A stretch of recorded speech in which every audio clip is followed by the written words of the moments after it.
আসসালামু আলাইকুম। এতদিন হচ্ছে জামাত এবং ইসলামী দলগুলো আমাদেরকে বোকা বানিয়েছে।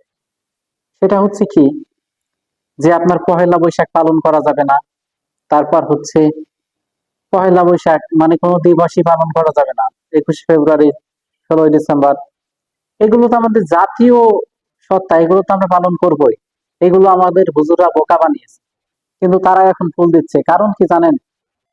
কারণ আমার দেশে ভাষা, সংস্কৃতি, এটা আমার পালন করা জায়েজ আছে। এতদিন হুজুররা আমাদেরকে বোকা বানিয়েছে, এটা আমরা বুঝতে পারি নাই। ভিডিওটা একটু শেয়ার করবেন। আপনি ইংরেজি নববর্ষ না পালন করেন, সমস্যা নাই, কিন্তু বাংলা নববর্ষ পালন করা জায়েজ আছে। এটা হুজুররা আমাদেরকে এতদিন বোকা বানিয়েছে, এবং জামাত যে দলই বলেন না কেন, ইসলামী দলগুলো। ধন্যবাদ। ভিডিওটা একটু শেয়ার করে দিবেন যাতে সবাই দেখতে পারে।